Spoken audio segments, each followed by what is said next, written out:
Yeah, it's complicated, obviously. These are historic, long-time rivalries between different groups in the south-west of Syria, Bedouins, the Druze community, and it led to an unfortunate situation and a misunderstanding, it looks like, between the Israeli side and the Syrian side. So we've been engaged with them all morning long and all night long with both sides, and we think we're on our way towards a real de-escalation and then hopefully get back on track in helping Syria build a country and arriving at a situation there in the Middle East is far more stable. So in the next few hours, we hope to see some real progress to end what you've been seeing over the last couple hours. Okay, well, that was Secretary of State Marco Rubio commenting on this latest round of violence or cycle of violence within Syria. Hello and welcome to State of Play on MintPress News. Today we turn, of course, to Syria. Luckily, a non-controversial topic at all. That was sarcasm if you're just listening to the audio podcast. And unpack the madness and contradictions that have unfolded amidst this latest cycle of violence that broke out between Druze and Bedouin tribesmen over the past few days. Then the government forces got involved, which led to more violence. Then Israel used its long-standing doctrine of the periphery to escalate violence even further by bombing a military headquarters and governmental building in Damascus to show who's boss. All right, thanks so much, y'all. We're going to just lot to cover with Syria. So today we are joined for our Thursday episode on State of Play by a MintPress News staff writer, Robert Inkalesh, who has lived in the occupied Palestinian territories and is one of my favorite regional commentators on stuff regarding West Asia. And then Ahmad from Prop & Co. He's a journalist and activist who I was just with during the Trump military pride parade, Mussolini pride parade in D.C., talking to MAGA people. So he also does work with Max Blumenthal, and I've been liking your stuff, man. Thanks so much for coming on again. Yeah, thanks for having me. All right, Syria. So, guys, just strap in for like the monologue, and then we're just going to open up and see where the conversation goes, because there's actually like too much to cover here to really plotted out within an hour. So we're just going to see what we get to, and we're going to cover the main points. But real quick, I just wanted to talk about Israeli political and military doctrines, because once they're like put in place, they never really change. You got the Da'iya doctrine, the collective punishment of civilians in order to pressure for diplomatic concessions, which they're actively using in Gaza and then Lebanon too, as well. And then you've got like the Hannibal Directive, Samson Up, all these doctrines were put in place a long time ago, and they're still here. So I just want to talk about the doctrine of the periphery. It's kind of transmuted over, the past few decades, but it's an Israeli foreign policy strategy that involves cultivating relations with non-Arab and non-Muslim countries and populations within countries in the Middle East and beyond as a way to counter potential threats from hostile Arab states. This approach, initially developed in the 50s during Ben-Gurion's day, aimed to create alliances and partners with nations perceived as being on the, quote, periphery of the Arab world, thus bolstering Israel's security and influence. Israel sought alliances with countries like Turkey, Iran, and of course, Israel and Iran have had a long-standing intelligence relationship, even though they beef publicly. We're going to talk about Erdogan and why you shouldn't really pay too much attention to his bluster about Israeli impunity. It also included imperial Iran before the revolution under the Shah, Ethiopia, as well as minority groups like the Kurds and Druze in Syria and Maronite Christians in Lebanon. And yesterday, of course, we just saw U.S. Secretary of State Marco Rubio characterized Israeli aggression in Syria as a misunderstanding. It is not, for many reasons. We could talk about Netanyahu's corruption trial being postponed, the messianic vision of a greater Israel, factionalism within IDF defense circles. But the current purpose of the doctrine of periphery is to use the supposed defense of minority groups around its borders to justify adventurous military and destabilizing operations against its neighbors. So no actors in this Syria drama really want to see Syria become a sovereign nation, and Robert's really going to get into that.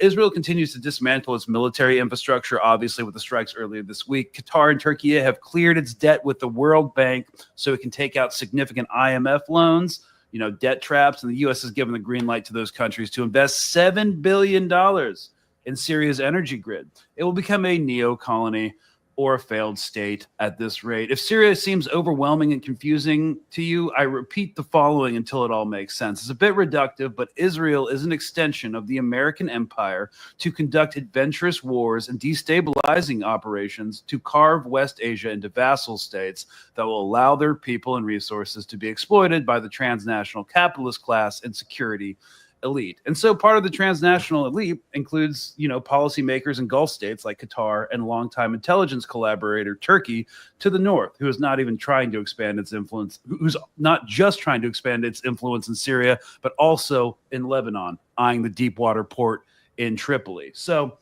real quick, I think we should basically just give I've got another couple minutes to just lay out kind of what happened in broad detail, and then we're just really going to get into it. So according to Axios News, the Trump administration, this was reporting late last night, has asked Israel to halt its strikes on Syrian government targets and to open direct talks with Damascus. U.S. officials are highly concerned that the Israeli attacks, including on Syrian military headquarters in Damascus and near the presidential palace, could destabilize the new Syrian government, which they're trying to get into SWIFT, which they're offering sanctions relief for policy compliance. The officials said in the past 48 hours could seriously undermine progress towards a new security agreement between Israel and Syria as a first step towards normalization. Those discussions had previously been showing significant progress. In recent days, there have been clashes between Druze militia and a Bedouin gang in the city of Suwayda in southern Syria. And there has been sporadic violence between members of the two minority groups since Bashar al-Assad was toppled in December and replaced by ex-militant Ahmad al-Shara. This, of course, goes back way before the fall of the Assad regime. But when the Syrian government sent in tanks to try to restore order, the Israeli Air Force attacked those tanks. The U.S. official said Syria had notified Israel in advance about the tanks and said its response was not directed at Israel. But Israel officials claim the tanks entered a zone that Israel, which is occupying illegally parts of western Syria, has demanded be demilitarized of heavy weapons. And over the past 24 hours, clashes continued in Suwayda between Druze, the Bedouins, militias affiliated with the Syrian government, and Syrian security forces. According to the Syrian Human Rights Observatory in London, very problematic organization, by the way, at least 250 people have been killed. However, this is a big however. A senior U.S. official said U.S. intelligence does not show any involvement of the Syrian government in atrocities in Suwayda. Okay, well, if the U.S. intelligence line is that, I'm sure it didn't happen. And then the U.S. official said the Israeli government told the Trump administration it sees what happened in Suwayda as October 7th-like attack on the Druze community. Okay, so basically everything was going swimmingly. Normalization was going steadily. Not really at all. Qatar and Turkey paid off Syria's loan to the World Bank so it can take out an even bigger debt trap loan and start the multi-year process of getting into the SWIFT banking system. So I guess, why would Israel do this now? The only reason I see, and it's not really a rational one politically, is to use minority communities as an excuse to seize more land and further degrade the military and civil infrastructure of the new government, which actually doesn't serve its regional political interests, I don't think, unless your overriding goal is a messianic vision of a greater Israel. So first, Robert, what do you think is going on with these strikes? What were the purpose, and what did they actually achieve? Well, we could track this back to 2013 when the Israelis hatched a plot essentially to expand their buffer zone in southern Syria. They wanted to expand the territorial domination that they have in the Golan Heights region. And then they sought to use the Druze as a minority group as a buffer state of sorts, a rump state, which then would be allied with the Israelis. And in order to do this, at the same time as they were putting forth these drafts, which they worked with the Jordanians and the Americans on back in 2013, and these, proposals for an extended buffer zone had been going on for decades, of course, after Israel formally annexed the Golan Heights in 1981.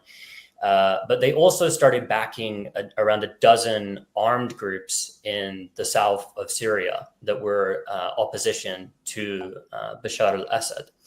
And so simultaneously, while they were making inroads with the Druze, or attempting to make inroads with the Druze, what they were doing was backing militant groups, some of whom were affiliated with Al-Qaeda and Daesh, including, by the way, al-Nusra, which now we know as Hayat Tahrir al-Sham, which runs the Syrian government today. It rebranded, changed somewhat, changed its orientation slightly. Still, many of its people have the same mentality, but the Israelis backed it at the same time that it was working with Daesh, and the same time that it was killing the Druze minority. So essentially what it did all the way back from 2013 was that the Israelis were planning to play both sides. That was their goal. Ultimately, they don't care who's in power. They don't care who's fighting who. They don't care what minority is killing what minority. They don't care about Sunni sectarianism or Druze sectarianism. They want them to fight each other so that they can dominate the south of Syria. So bringing this up to today, it's a very similar strategy. They back certain separatist movements in the south. They started a new strategy in 2020 where they started backing, along with the US forces in Al-Tanf, this group called the Syrian Al-Liwa Party, which sought to create an alliance with the US-backed forces in Al-Tanf in order to take over the south of Syria and create a Druze state that was basic, and it was looking as well to combat Iranian-backed groups in the south of Syria. Now, a lot of those groups are still there. In the final years of the Syrian government of Bashar al-Assad, the country collapsed into economic ruin. There was a lot of embezzling, a lot of the Captagon trade was rampant. And so these gangs flourished. So you've got just, an endless supply of militants to draw from, to fund, to get to do your dirty work inside of Syria. And at the same time now, the Druze civilian population are threatened by sectarian death squads, which exist throughout the country. And then you have the Syrian government now, led by Ahmad al-Shara, formerly Jolani, and he's not capable of controlling his forces. And a lot of people have a debate over this, but I think it's very clear right now. They struck a ceasefire agreement with the Druze spiritual leadership yesterday, and still the Bedouin tribes are still capturing villages in Suwayda right now, in the Suwayda province. And then the Druze separatist groups, there's reports of them killing civilians and ethnically cleansing Bedouins. We don't know what is completely correct in terms of the reports coming out. There's reports of all different massacres, some of which are confirmed, some of which are not. But the Syrian government doesn't have control over the country, essentially. It's a series of militant groups, foreign fighters, tribalists all over the country, which essentially have, even if there's Syrian security forces there from the new security apparatus, which when this new government came in, it wiped the old security apparatus, it disbanded the Syrian Arab army, and then formed its own. The people with the power in a lot of these areas, like Suwayda, are the locals. They have militia forces, the same as in Dara. And the same was the case in the coast as well, which led to these massacres of the Alawi a few years ago. And so, Ahmad, over at Prop & Co, you talk a lot about messaging and stuff, especially with regards to this, looking at a lot of the government aligned channels and influencers and bloggers, journalists, if you want to call them. There's definitely not this sense that, Israel is trying to do, or Western powers are trying to do this divide et impera, divide and rule strategy. I just wanted to play one clip and then get your response to it. This is from Celine Kassem. She is a former Syria diaspora blogger who's now back in Damascus. Umayyad Square in the heart of Damascus, where Israel has been relentlessly bombing since the morning. It's also been bombing since yesterday, Dar'a, Suwayda, the suburbs of Damascus, and continuing to break international law as it does in Syria and all over the region. Israel is doing this at a time where Syria is trying to gain its sovereignty, to gain its ground to start building our country. But we won't be able to do so when this continues to happen and when there are external factors coming in to pretend like they want to protect minorities or to pretend something that they definitely are not going to do and they do not do. And you can ask anyone from... So this is like pretty good right now, but it's about to take a sharp left turn. all of these sects, and they will tell you that Israel will not protect them and is playing on this game to continue its war, its endless war in the region. As someone from the Golan Heights, we know very well that the Assad family was the best and most supportive protector to Israel and Israel's existence all of those years, ever since Hafiz Assad came into power, and the reason as to why he came into power. So today, when the Assad family is gone, this is what happens, and this is what upsets them and continues to aggravate them in their occupational nature and the way that they are. This is not the first time I've heard this idea as well. Yeah, I mean, it's complete nonsense, with all due respect to her and the other Syrians that, they were upset with Bashar al-Assad. They had plenty of reasons to be. And now they're kind of idealistic and hopeful and romanticizing this idea of, rebuilding the Syrian state. But they're using this excuse or this idea that they're being bombed by Israel now as like some sort of evidence that they haven't been collaborating with the Zionists when they are. And the reason why they're being bombed is because Israel is exerting their influence and establishing themselves as top dog in Syria now. And that's why, Syria doesn't have any air defenses.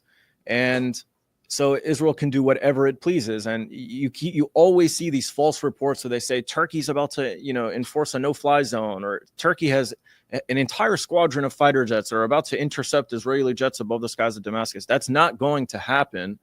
And Turkey just recently arranged, a day before all this chaos ensued, they arranged a meeting between Syria and Israel in Azerbaijan. And in Azerbaijan, they were discussing, just relations between them. And to Syria's credit, they said, we're not ready to normalize. We want to focus on this 1974 agreement, which is delusional and naive because Israel obviously doesn't respect who they're negotiating with. That's why they met with them. And then a few days later, we're bombing them in order to support, armed militants that don't want to be part of the central government. So they're undermining their territorial integrity, undermining the security of the state and the power of the state. And they did that just after meeting them. So they're bombing them to send a very clear message. And it worked. The security forces were forced to retreat back to Damascus with their tail between their legs. And I say that bluntly. I know that if they're, Syrians that are supportive of the new government that hear this might not like it, but it is what it is. I don't think we can keep our head in the sand about it anymore.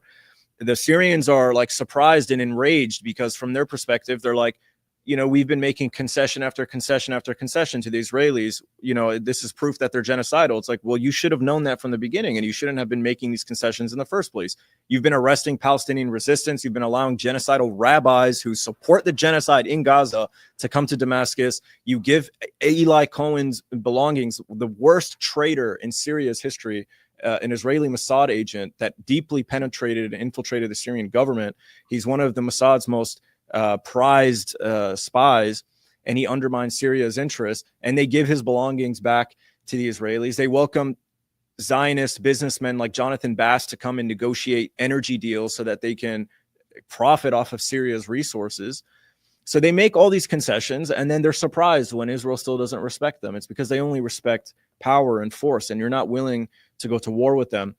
I'll say this, I'll concede that Syria isn't in a position to really fight Israel. Jolani could be assassinated at any moment. So it's not surprising that he would not necessarily, join the resistance and fight them. But I think it's time to just be honest about what's happening and wake up to the reality.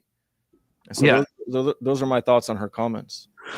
So the thing is, like, Jolani or al-Shara, whatever you want to call him, depending on your political affiliation or stance, it basically seems to me, looking at his whole career based off interviews he's given, I think one of the most telltale comments he's ever made was, I joined al-Qaeda to, quote, learn new skills and get involved in politics. And I do believe that, we could call him an ex-militant. I don't think that political ideology is necessarily useful for him anymore. But, he wants access to political power. It seems to be the driving force behind his entire career and his entire life. And he's ideologically mutable. He can change in order for his own survival. And it just seems, Robert, I like your thoughts, like this is just him, all these concessions he's giving with Syria, him basically folding to Western foreign policy objectives is just more of that. Well, that's the route he's gone down. He's seeking the approval of the West, and he's trying to appease the Israelis at every single turn. An Israeli journalist, a prominent Israeli journalist, just the other day commented for the Washington Institute for Near East Policy that Ahmad al-Shara, his government, set up communication with the Israelis less than 3 days after entering Damascus. So clearly it was a priority to open up discussions, if this is true, with the Israelis. It's one of the first things that they did. We had the statements coming out from the new Syrian leaders from the very first week, as soon as they got into power, that they were not going to contest Israel. In the case of the mayor of Damascus, that he was seeking normalization with the Israelis. And so what we see now is they don't really know what to do. Ahmad al-Shara, yesterday, he appeared for a speech. He spoke for 5 minutes after hundreds and hundreds of his soldiers had been blown up by Israeli airstrikes, and his own people are in the streets calling for retaliation, but he can't do anything because he's completely beholden to his Western handlers, essentially. That's what's happened here, because he sought the economic route. He's like, well, maybe if we do what Sudan did after the overthrow of Bashir, and we get the sanctions dropped, we get off our terrorist designations, and we get sanctions relief and all of this, then suddenly we can recover as a country and we can at least revive the country economically. But while he's trying to do that, he's got a myriad of militant groups which he cannot control. And a lot of people say that that's an excuse for him. I don't think it's an excuse. Even his forces within what is the Syrian armed forces right now, when they were sent to Suwayda. And by the way, a lot of people on the pro-government side are arguing that the Druze started it all. I acknowledge there are Druze separatist movements, there are Druze sectarian militias, but they didn't start it.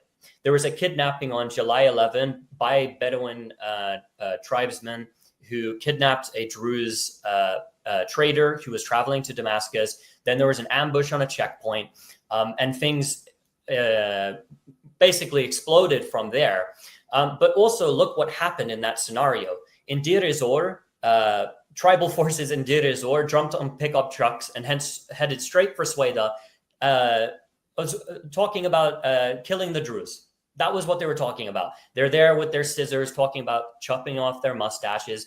And for the Syrian government right now, it's not actually a good look for them to do this. When they sent their forces originally into northern Suwayda, I think probably Ahmad al-Shara probably wanted them to calm it down because he knew the Israelis were going to commit these airstrikes. The reason why the Israelis are committing the airstrikes, by the way, are twofold. Number one, it does want to expand its territory, and it does want to work with the Druze to form sort of a rump state in the south. But also, it has to appease its own Israeli Druze population who protest on the street, and they want there to be Israeli intervention on their behalf. So Ahmad al-Shara sends his men from Damascus. They're not enough. Then they start siding with the Bedouin forces and committing sectarian war crimes, according to all of the reports on the ground. Then the Druze mobilize. Then suddenly Jilani has to send more of his men from Damascus. He tries to send special forces units, but it doesn't work. It doesn't work because many of these men they're sectarian militiamen. It's not yet a formal army. We can't even think about Syria and the Syrian state as what we thought about it before during the civil war. We can't think of Syria as the same entity. It's not anymore. And then that allows and open the door for groups from Idlib to come down as well. So basically you have all of these different groups, including foreign fighters, people who are sectarian, and they're sectarian death squads, essentially, who came in and are going to obviously commit massacres against civilians. And that's been documented. We don't know all of the cases, whether they're true or not, because, there's a lot of lies when these sort of tensions arise, as happened in the coast. Some of the cases we heard were not true, but they killed thousands of civilians, and there's no dispute over that. And it's not even a good thing for the Syrian government for this to happen. Just logically, it doesn't make sense for them to do it.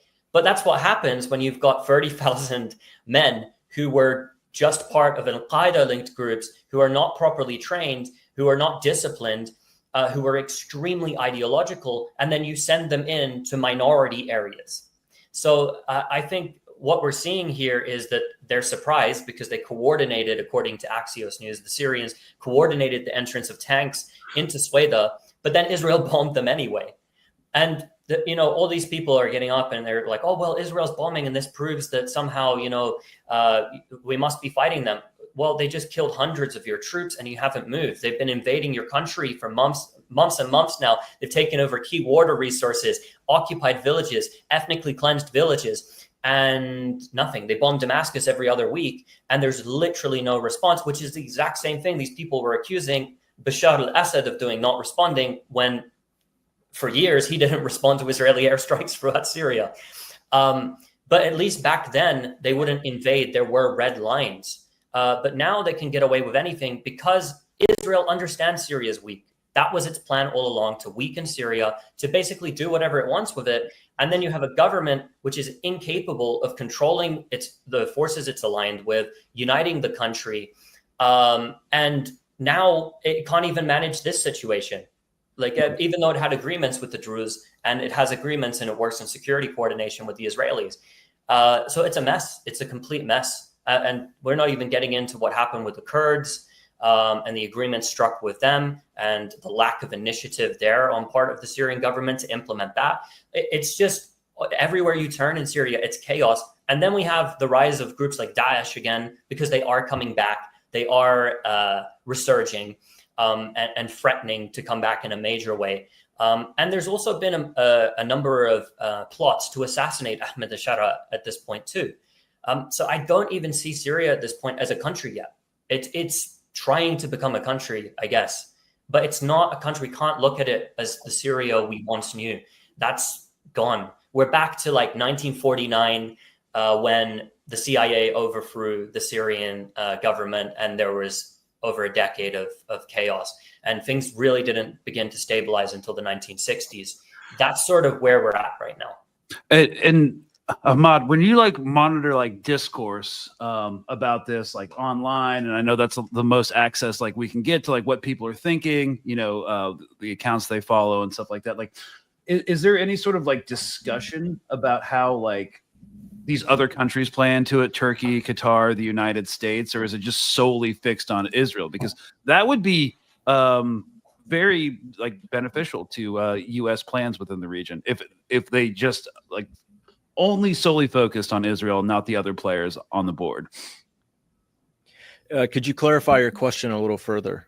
Yeah. So I guess we were talking about messaging and stuff around this and trying to find a more unifying narrative. Are you seeing any accounts within Syria that are friendly towards the government? Mention any other players right now beyond Israel? Yeah, there wasn't a Syrian. I believe there was a Qatari influencer. I'll have to find the tweet and send it to you. But he was pointing out that the Gulf states need to take a firm stance and stand behind this new Syrian government. And if they don't, then they really risk emboldening Israel to do even more. And eventually this will, expand, and this conflict will just spread and it will enter other countries as well. And so, yeah, there is that kind of discourse. I think people are slowly starting to wake up and be disappointed in Turkey because they felt like, there were all these promises that Turkey was going to establish a base and that Turkey would provide air defense and that Turkey would provide fighter jets to protect Syria. And it's very clear that they can't and they won't do that because they're not willing to, risk the relationship they have with Israel, because they do have a sort of de facto alliance with Azerbaijan and Turkey. Israel likes Turkey staying busy in Central Asia, and they're happy to see them expand there as long as they don't expand in the Middle East or in Syria and other places. And so they kind of have a de facto alliance. Everybody knows that Azerbaijani oil goes to Israel through Turkey. And so, Turkey got what they wanted, which was like a little tiny buffer zone in the north of Syria, just in case they need to bump heads with a Kurdish state. But, that clock is ticking. That's going to come, as Robert has very excellently laid out. Syria is, I don't know if I can curse, but it's, Yes, you can. Okay. Well, it's a clusterfuck, and it's going to get worse. And the whole point is to establish a micro buffer Druze state between them and this new Syrian state. They're going to establish, everyone knows about this David corridor, or they're starting to learn about it, which stretches from, occupied Palestine, Israel, basically, the Suwayda area, all the way to Iraq, and the El Tanf US bases in the middle of that. And so they have this land and military, this airspace corridor where Israeli fighter jets don't need permission. They'll just fly over and go straight to Iran to bomb them. They'll have a land route in order to provide weapons to the Kurds so that they can establish a proxy conflict in Iran. And yeah, basically they're laying the groundwork for both Iraq and Syria to be carved up. And the point is to help establish autonomous governments and institutions, particularly for the Kurds, so in preparation for the establishment of an independent state. And so they start with autonomy. So they made this agreement with the Syrian state. They're technically part of the Syrian state, but how are they actually, what control does the Syrian state have over them? They have nothing. They govern themselves. They police themselves. They have their own military. They control the territory. They control the checkpoints. Syrian forces can't go without permission, and they're very rarely allowed to enter anyway. And when they do, you have clashes and kidnappings and fights. And it's the last thing that Jolani wants. So Robert's right. Syria isn't really a state, and that is going to become more and more clear. I was surprised to see sanctions get lifted in such a short amount of time, but now I think it really telegraphs U.S. intentions within the region. The lifting of the sanctions, you mean? Yeah, so quickly.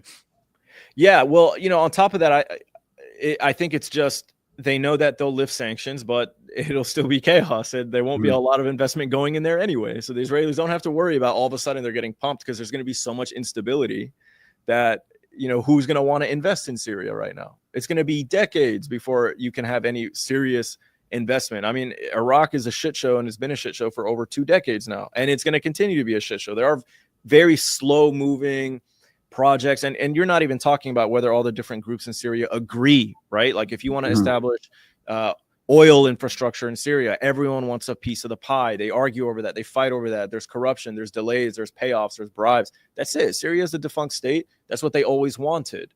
And so I think more and more Syrians are going to wake up to that.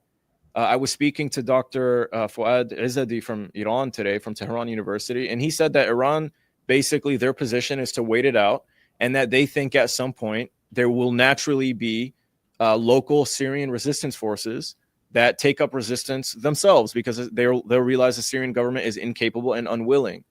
And so we'll see how the discourse continues, but we are seeing more and more people kind of complain about Turkey and wonder, what the Gulf's intentions are. And now I think they're fully awake to the idea that Israel definitely intends nothing good for them.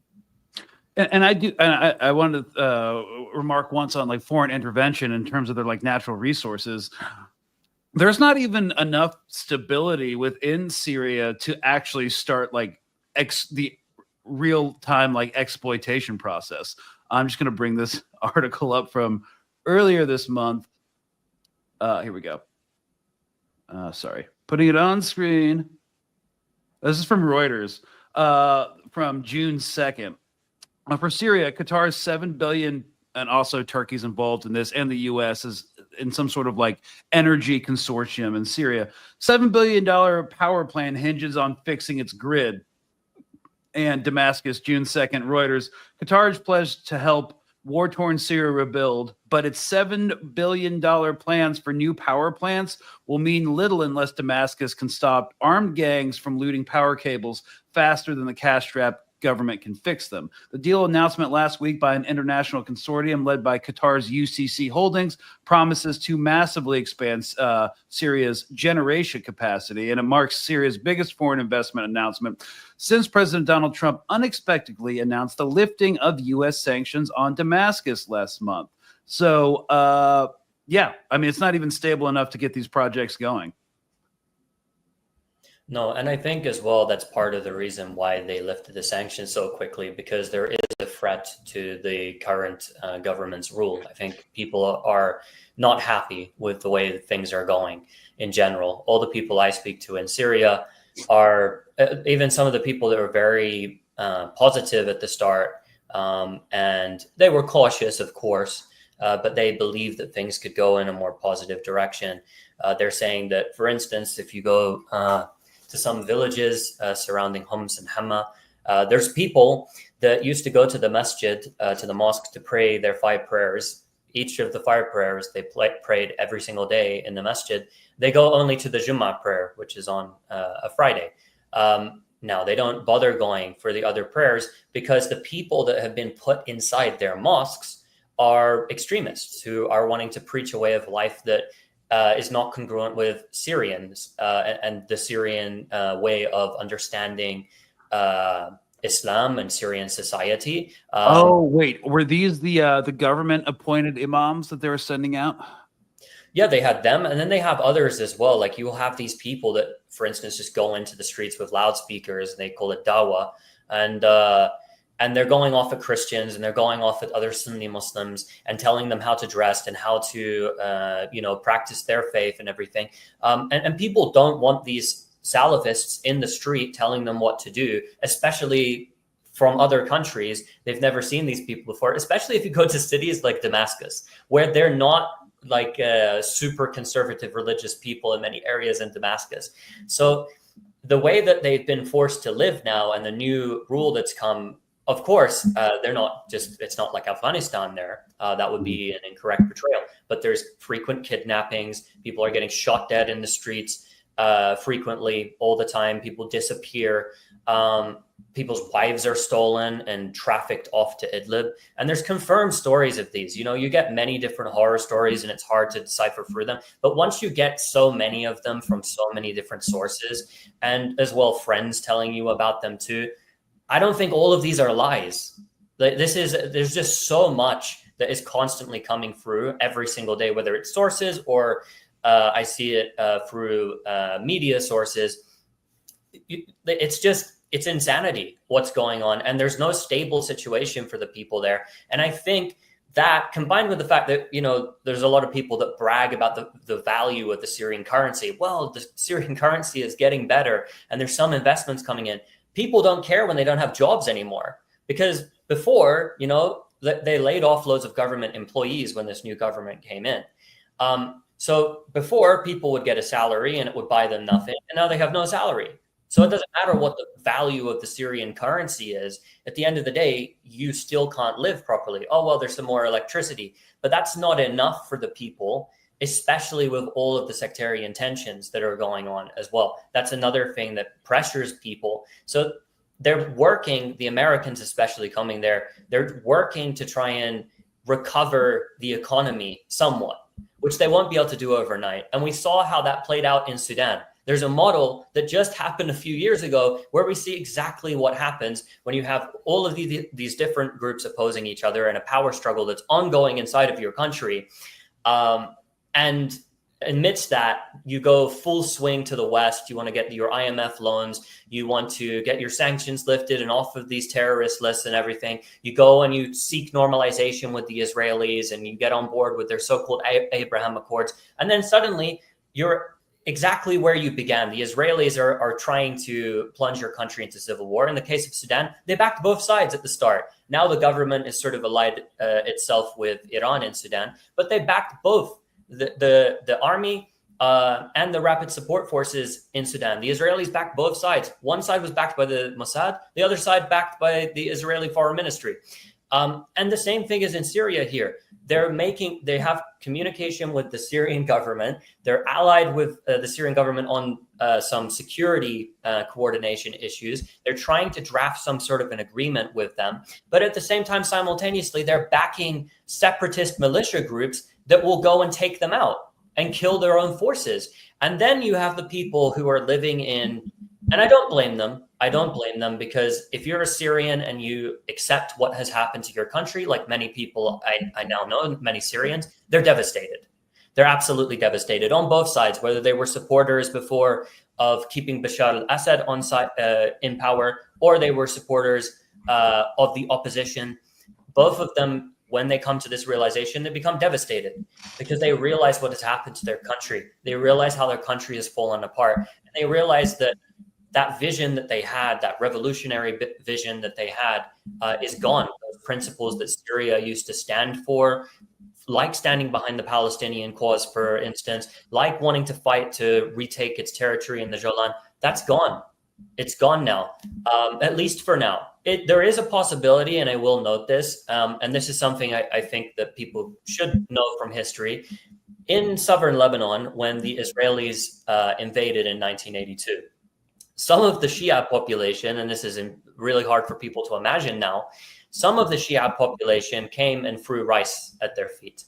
And they were happy that they came in. And there were people in the Shia population in southern Lebanon who believed that the PLO had a state within a state, and they didn't like that, and they wanted the PLO removed. There were people in the south like that, right? And the Shia population was not the Shia population of South Lebanon that we know today. Are now, after the invasion of 82, the massacre of between 15 to 20,000 Lebanese and Palestinians. And then afterwards, after the PLO did disarm to a certain extent and moved to Tunisia and left the camps open, after those massacres like Sabra and Shatila, which affected the Shia as well in the south, suddenly they transformed into the most revolutionary anti-Israel population that you could imagine, and Hezbollah was born. So this is something that we can't predict what will happen in the future. We can't just say Syria is dead. In fact, the Israelis could mess up and they could invade Syria, and they could, get bogged down in a fight against certain militant groups who won't stop fighting them. And they could have a Vietnam-style situation, which they don't want. They desperately don't want ground conversion because they know they can't sustain it at this time due to their ground forces being significantly weakened. But there is still hope that something will emerge in the future. Right. And so this actually brings me to Ahmad, one of Ahmad's things that he posted. Was it yesterday or the day before? 1 second. Yeah, it was yesterday. Hang on. Where is it? Yeah. We're opening up with some Kissinger-esque stuff. There are no permanent friends, no permanent enemies, only permanent interests. Jelani is a shrewd operator. He flirted with Israel about common enemies, but what did it get him? Bombs on Damascus. He can and should flip sides. It's time to allow weapons to flow back to Hezbollah and Lebanon and open up a front on yourself and apply pressure on Israel separately, but at the same time, the region needs to stop allowing Israel to fight them one-on-one. I mean, yeah, this is all like good, but honestly, allowing arms to flow back into the south of Lebanon, I'm not sure that's going to happen now, do you? No, it's not going to happen at all, and that's why people are in the comments calling me idealistic and wishful and naive. I'm aware of the high probability that it will not happen, but I do think that to Robert's point, just like how Hezbollah was born out of the occupation of the South, there's the potential to see that in Syria, and whoever Jolani or Ahmad al-Shara, whatever you want to call him, whoever he's been coordinating with in order to sustain his position, at the end of the day, if the pressure is great enough, from the bottom up, he'll either have to be removed or he'll pivot himself.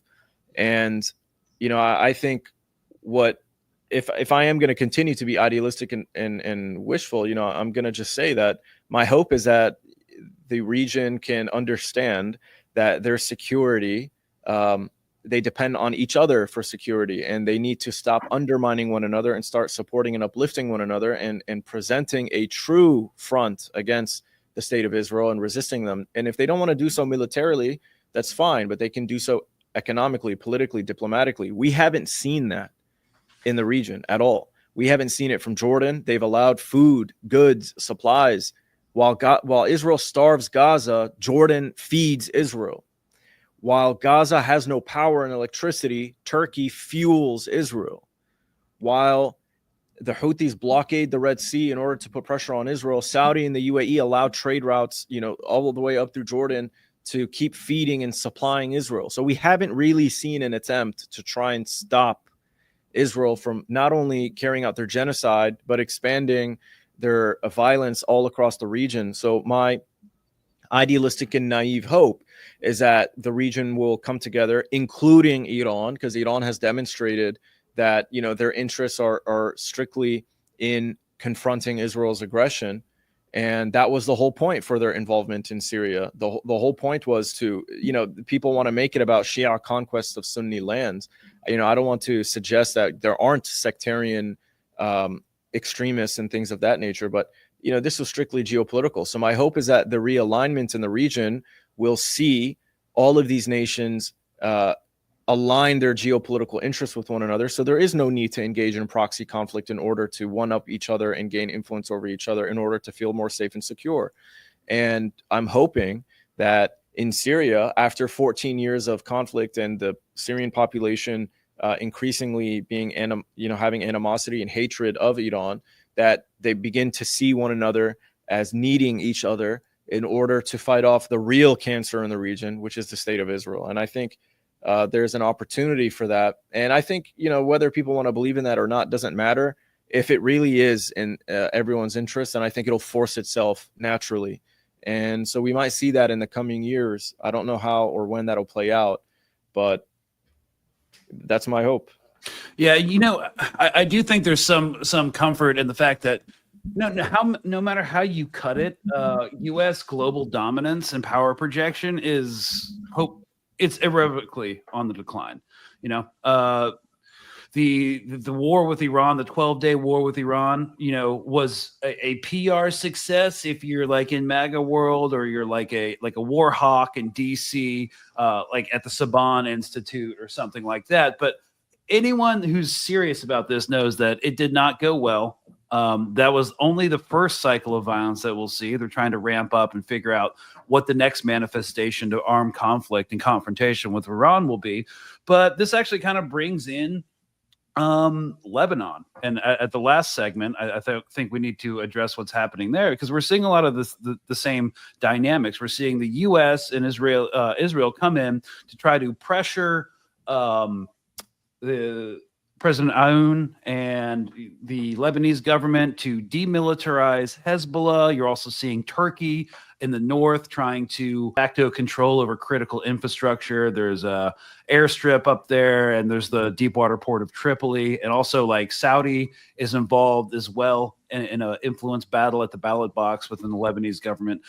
So it's kind of like a similar situation, obviously completely different demographics and history and stuff like that, but it's the same kind of playbook. This divide et impera, use IMF relief, because of course in Lebanon, they need a lot of foreign investment and aid to rebuild what Israel destroyed. And so that's being leveraged with the government as well. And, you know, the French are involved. So I think, like, I don't know, maybe we should discuss that as well, because it's all part of the same playbook and plan for like a pan-Arab normalization with Israel to secure the entire region for things like the IMEC corridor and a bunch of long-standing trade and business deals that have been in the works for a long time. Well, I think what they're doing with Lebanon will inevitably lead, if the Lebanese government would be so stupid as to implement the demands of the United States, would lead to civil war. And that's also a threat which comes from some of these militant groups which are operating in Syria, which have not been in any way restrained, which could join in on such a fight and destabilize all of Lebanon.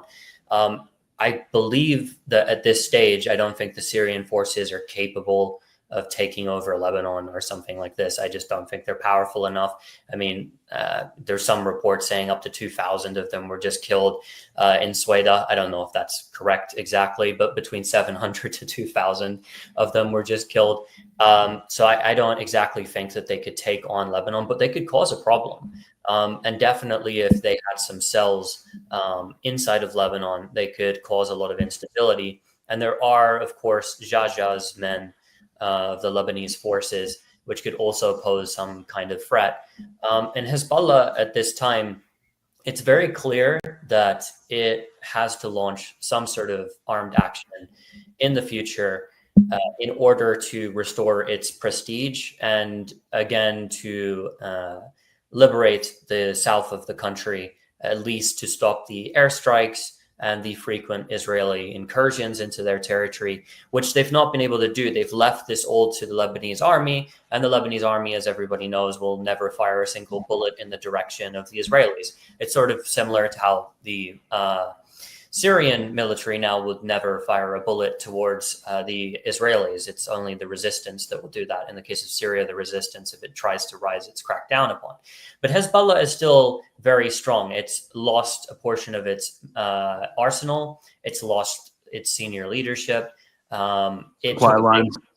Supply lines. There are still weapons that are coming in over the Syrian border because, again, Syria is not a state as it was before. There's a lot of different groups that will sell weapons over the Lebanese border, that will smuggle weapons for money. And there's a lot of weapons in Syria. So there's still stuff coming in. But those advanced, precision missiles and things like that, they're not going to be coming in unless Iran has some method we don't know about in delivering them.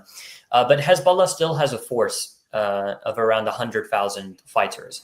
It still has all the weapons, the light weapons that it needs to fight the Israelis on the ground.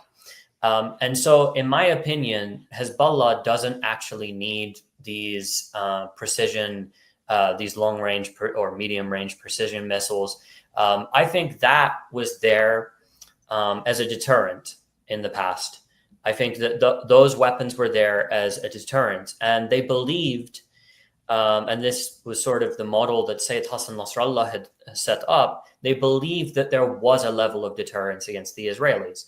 After October 7, as has been admitted now by Israeli officials, Israel is a different country. It's not the same anymore. It's a different entity. It doesn't think the same. It doesn't operate the same. In my opinion, the Israel we knew before doesn't exist anymore. This is a position that I've had for some time. I think now that Iran and Hezbollah and the likes and Hamas and everybody have sort of accepted that now this is an existential war, an existential threat, and the Israelis are operating under a different mindset where there is no deterrence. Nobody has deterrence anymore against anyone. The Israelis will act based upon interest and what they perceive as being an attack that will not beget considerable consequences. I think they miscalculated when it came to Iran. However, their strikes on Lebanon were definitely devastating. But in the future, I foresee that we will have some sort of conflict between the Israelis and Hezbollah. But I don't expect Hezbollah to operate in the way that it did before, where it is quite strategic and reserved.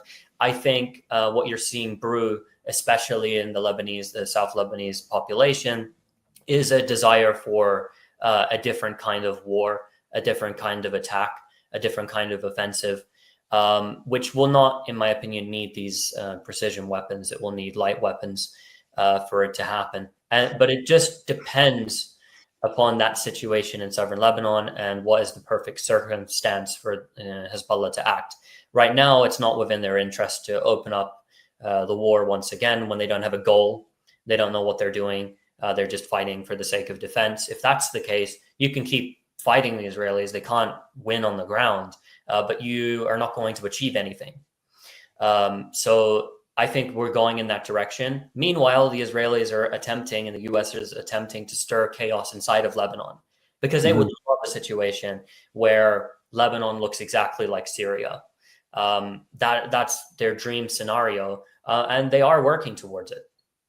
Yeah. I mean, I made an episode about this like almost 2 years ago, how they've been trying to do this and put actors in place to effectuate this within certain armed groups and militias outside the sphere of Hezbollah within Lebanon for some time. And I guess like finally, like in the end, like this belligerent Israeli policy. It's been empowered by U.S. political and military cover for the past 2 years. The state policy of bombing hospitals is fine now. Why not bomb military buildings? It's just kind of like accepted now that this is what's going to happen. And if you don't get in line, you're just going to get bombed into oblivion. I'm wondering, like, what your thoughts, Ahmad, on this general like policy and if it will eventually like backfire. Well, the Israelis have always been hell bent on achieving their goal of expansion. They need a buffer for their territory. And they also just view themselves, religiously, politically, they view themselves as the superior civilization, the superior race, and they want to manifest that, and they want to come out of the closet as the hegemon. They want all the Arab states to come out of the closet as collaborators. They want to make it clear that they're top dog and they're in charge. And while Israel is an extension of U.S. imperialism, they also sort of dictate U.S. foreign policy in the region now. And so there's a conflict of interest, and they oftentimes will bump heads and do things that are not in the U.S.'s interest. The U.S.'s strategy in every region of the world is divide and conquer. They need everyone to be on par with one another. They don't necessarily like one nation having more influence. I mean, even in Europe, they didn't really like the idea that Germany was going to be this vastly superior economy and dominate the European Union by having these pipelines with Russia where they got cheap fuel to power their economy. So what they do, they blew it up, even though it hurt Germany. But that served their interests to an extent because, and then Patrick Henningsen talks about this. But yeah, I mean, they wanted to ensure that Europe remains divided, but no nation can overtake the other so that they can better control it. Well, in the Middle East, they're kind of contradicting this policy by allowing Israel to become stronger and stronger and stronger and coming out as, a potential regional hegemon, which they're very close to. They haven't fully established yet, but this is what they're moving towards. So there's a conflict of interest in terms of the U.S. policy and what Israel's goals are. But, this is what Israel wants to achieve. They've been talking about this since the very beginning. And October 7th is this juicy lemon that they keep squeezing and beating in order to get as much lemon juice out of. And it doesn't just stop with Gaza and dumping, eventually they will ethnically cleanse Gaza fully. They will, annex the West Bank, potentially, dump them into Jordan and parts of Syria, maybe even. And they're, looking to have another round with Iran and just continuously expanding their interests. So this is what they've always been wanting to do, and they're doing it right now. They've been doing it every day since October 7th out in the open, and they're going to continue to do so until they get everything that they want, unless the region stands, against them. Because I don't think Iran can do it alone, and I don't even know that, you can militarily defeat Israel, given that, they're a nuclear-powered state. So I don't know what their defeat looks like, and I don't know if they can even be defeated in a constructive way. It could be very destructive for everyone. But either they're confronted or they're allowed to succeed. Right. And I guess, Robert, would you characterize all their decisions, though, while incredibly violent, and yes, they're going for complete annexation and ethnic cleansing within the occupied Palestinian territories, definitely seems like it's inherently self-destructive. I believe so. Whilst I agree with most of what Ahmad said, I disagree on the ethnic cleansing. I believe that the Israelis absolutely will get away with annexing the West Bank. I don't think there's any pushback in the West Bank. We could go into why that is. I don't see there being significant pushback. Even after the annexation, I don't see there being anything. But when it comes to Gaza specifically and the ethnic cleansing, I don't believe Israel can achieve it. And the reason why is not because they're not evil enough to achieve it. It's two reasons. Number one, I don't see them militarily being able to do it. Number one, all of their plans and schemes fail every single time they go into Gaza. This new Gideon's chariots, its wheels have fallen off. They don't know what they're doing. They were speaking for months about how wonderful the next military operation in phase 2 of their war in Gaza was going to be. And then they sent their troops in there and they started getting, IEDs thrown into their armored personnel carriers and getting sniped. And then they had no answer. They didn't know what they were doing. They always just go and invade a hospital randomly to say that we completed our mission. But the second major reason is because if you ethnically cleanse the population of the Gaza Strip, you're going to have to put them primarily in 2 neighboring countries. That's Jordan and Egypt, at the very least Egypt. So what is 1.8 million traumatized people from Gaza going to do when they reach Egypt and Jordan? Wounded child, no surviving family. what's going to happen in that case? It's very obvious. Many of them have military training as well. There'll be fighters that get through, of course, because you're ethnically cleansing everyone. So there's a lot of people who are policemen. They're working in the security apparatus. They're ex-Fatah people who are working with the Palestinian Authority security forces. And then you have the myriad of resistance groups operating inside Gaza, which since the wars happened, even more people are recruited into them. So you have this population, and then you just expel them into the Sinai and you expel them into Jordan. If they're in Jordan, it's very obvious what's going to happen. And the populations in those countries, even though they're not doing anything now, will not oppose that happening from their country. They won't be able to, especially in Jordan. In Jordan, there is a desire for that to happen. And the regime in Jordan covers up all of the protests. It arrests all the ringleaders. It prevents people from taking phones. If you in Jordan, you go in Jordan, you go to a protest, which are happening all the time, by the way, but we don't see them anymore. The Jordanian security forces will take away your phone and delete the footage because they don't want anything to come out. But the reality is, majority of the people in Jordan are Palestinians. And a lot of those people would be willing to get on board with resistance if it did emerge. And we've seen that before. So if you put all of these people in these countries, it's obvious what's going to happen. And even the Israelis, I guarantee that those are discussions that are happening behind closed doors.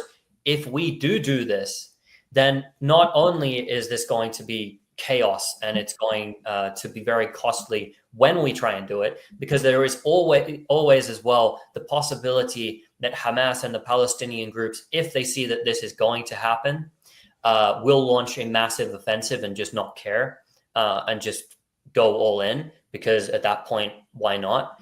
And I'll say, I hope you're right. And, you raise a lot of correct and important things. I'll just play devil's advocate, I suppose, literally for the Israelis. But, they're aware of this, and there have been discussions that, they intend to send portions of the Palestinians from Gaza to different European countries, to Canada, to the United States. They're, already preparing to have tens of thousands of visas for every country. And the Zionists are going to use their influence, through their lobbies in these countries to solicit support for that. And it'll be presented as a humanitarian project. And this is what Trump has said. Oh, Gaza can't be lived in anymore. And it's true. Gaza cannot be lived in for God knows how long.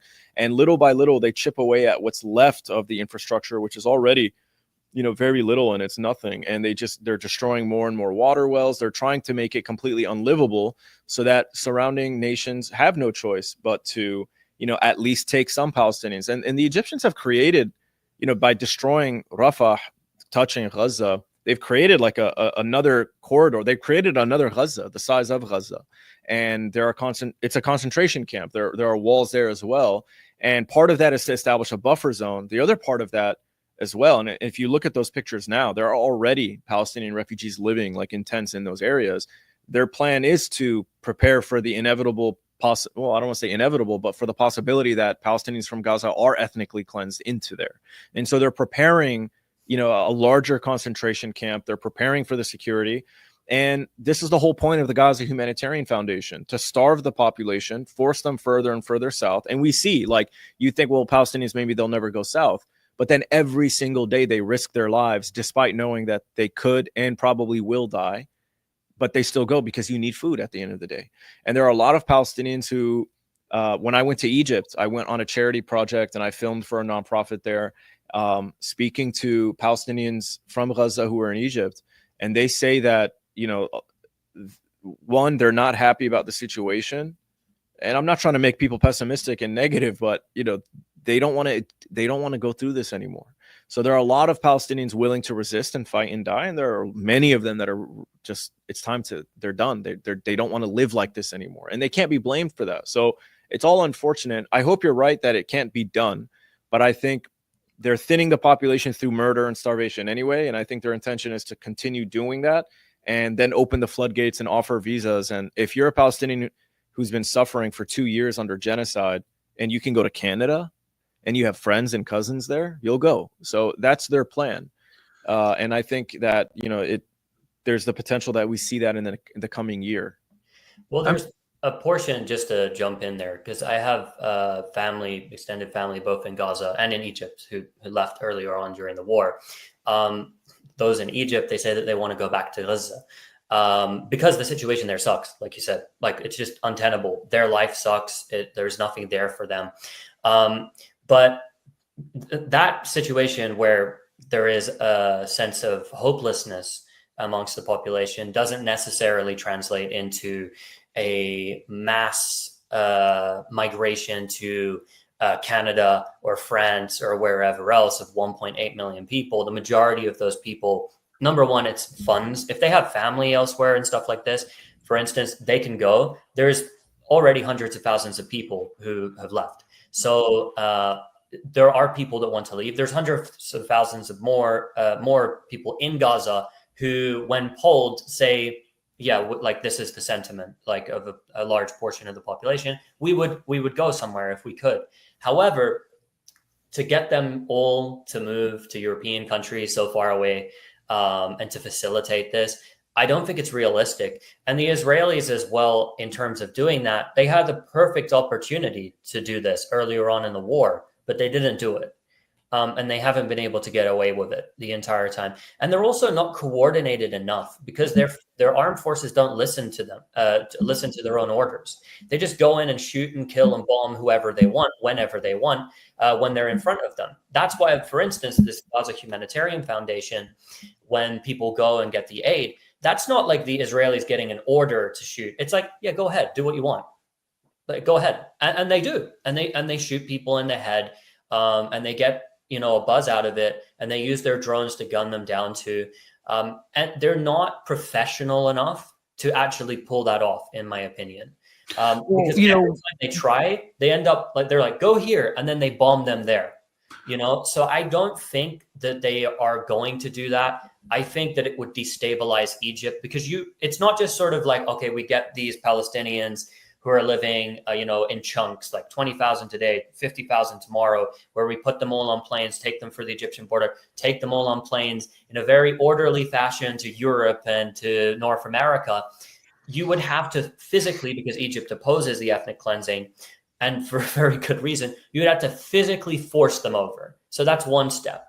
Then the next step is, once you physically forced 1.8 million people into the Sinai, then you need to somehow organize these people, and then you need to assembly line take them out to different countries. It's just impossible. It just won't happen. In my opinion, I just don't see it happening. And a lot of those people, maybe there's hundreds of thousands of them that do want to go to European countries. They have family members everywhere, and they'll move to those countries. But I don't see it being possible to get the bulk of them to go to those countries. I just don't see it as being a possible. But I might be wrong. I mean, with the rise of far right movements within Europe, intensely anti-immigrant, especially anti-Syrian from the Civil War specifically, and with the new ICE initiatives and deportations within the United States itself, which influences Canadian immigration policy as well, it's just a really weird, awkward political situation. And really the only conclusion is that, since it's not workable diplomatically or logistically at this stage, they're just going to try and erase and delete as many people in Gaza as possible and just keep it going. Make it 1 month to the next, one corruption trial hearing delay to the next corruption trial hearing delay. I mean, like our entire strategy right now, and when I say I include Israel in that as well, because they're a colony, but they exert unprecedented influence upon us and our own policy that's ever existed within colonial history. That's for damn sure. But when it comes to this one issue, it's basically just destabilize, play for time, exploit chaos, play for more time. And, that's what the Iranian ceasefire is. That's what the shift here is. That's what the bombing of Syria is, playing for time for Netanyahu's own legal issues. That's also a part of it. I would say that, while there are a lot of smart people within the DC Beltway and within the defense circles there isn't really a cohesive strategy for it, how this ends. This is giving Iraq war, global war on terror. We're just going to play month to month, continue to implement policies that don't work, while at the same time trying to control the dimensions of the conflicts in Lebanon and Syria, because we don't want to deal with the immigrants. I mean, bottom line is, like, we could talk about this for hours, but it's a mess.